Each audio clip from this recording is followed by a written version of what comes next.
నమస్తే, welcome to STV news. Bollaram division లో SC కాలనీలో బిల్డింగ్ల అర్ధరాత్రి 2 గంటలకు ఒక్కసారి మంటలు, పార్కింగ్ చేసి ఉన్న బండ్ల నుంచి ఒక్కసారి మంటలు, పక్కనే ఉన్న రూమ్ లో కుటుంబం ఉంది. ఒకేసారి పొగ రావడంతో వారు బయటకు వచ్చారు. చూడగా మంటలు పెద్దగా వస్తున్నవి. ప్రతి ఒక్కరికి బైక్ లో ఫుల్ గా పెట్రోల్ ఉండటంతో మంటలు భారీగా వచ్చాయి. పక్కనే కరెంటు మీటర్లు, వాటర్ లైన్, డ్రైనేజీ లైన్స్ కూడా బూడిదగా అయిపోయాయి.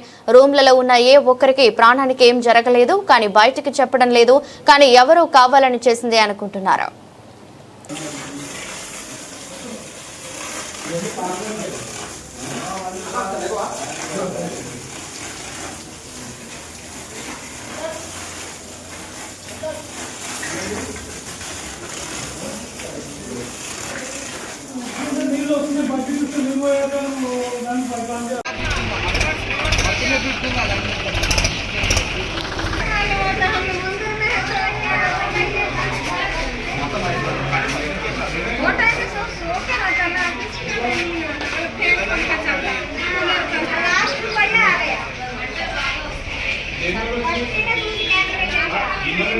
అసలు ఆ పొగలు మీ దగ్గరికే వస్తుంటాయి.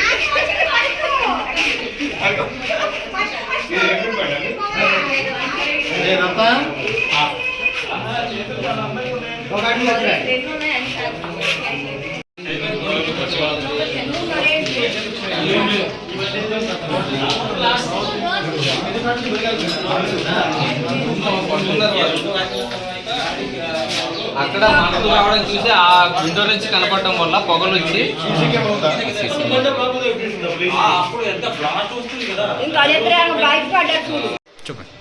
రెండు పావుకి నాకు సౌండ్ వచ్చింది, సౌండ్ వచ్చింది.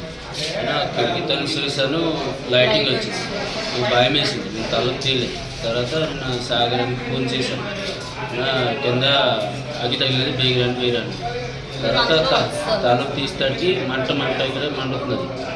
చిన్న బాబు నుంచి అటు నుంచి జంప్ చేసి అటు వెళ్ళాం. వాళ్ళ తలుపు డౌట్ ఎవరన్నా వేసారని ఉందా? ఏమన్నా సౌండ్ వచ్చింది.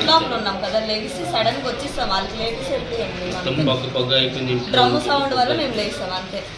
ఇంట్లోనికి పొగ వెళ్ళి కదా అర్థమైంది, మంట వస్తుంది. వెహికల్కి స్పార్క్ రావడం వల్ల మిగతా వెహికల్స్ అన్నీ డ్యామేజ్ అవ్వటం వలన మిగతా పవర్ సప్లై దాకా మొత్తం ఫైర్ అవ్వడం వల్ల మొత్తం బిల్డింగ్ అనేది కొంచెం ఫైర్ అవ్వడం జరిగింది. మనుషులకి ఎటువంటి ఇబ్బంది జరగలేదు, అంతా బాగానే ఉంది. అన్ని విధాలుగా సేఫ్టీ ఉన్నప్పటికీ, వాటర్ కనెక్షన్స్ ఉన్నప్పటికీ ఫైర్ అనేది ఎక్కువగా రావడం వల్ల దాన్ని కొంచెం పొగ స్ప్రెడ్ అవ్వడం వల్ల ఎక్కువగా, అది కూడా మిడ్ నైట్ అవ్వటం వల్ల కొంతమంది బయటకు రావడానికి ఇబ్బంది అయింది. కానీ అందరూ సేఫ్గా బయటకు వచ్చారు, హ్యాపీగా ఉన్నారు. కానీ ఇక్కడ ఉన్న ప్రాబ్లం ఏంటంటే జస్ట్ కొంచెం పవర్ సప్లైకి కనెక్ట్ అవ్వడము, ప్లస్ వెహికల్స్ అన్నీ సైడ్గా నైట్ టైం కాబట్టి అందరూ పార్కింగ్ చేయడం వలన ఒక వెహికల్ స్పార్క్ అవడం వల్ల మిగతా వెహికల్స్ అన్నీ డ్యామేజ్ అయ్యి హౌస్కి కొంచెం బర్నింగ్ ఇది అయ్యింది. కాబట్టి ఎక్కువగా పార్కింగ్స్ ఇంట్లో మనం పెట్టుకుంటూ ఉంటాం, కానీ గ్రౌండ్ ఫ్లోర్లలో అది అంత సేఫ్ కాదని నేను ఇప్పుడు ఉన్న సిచ్యువేషన్ బట్టి అర్థమవుతుంది.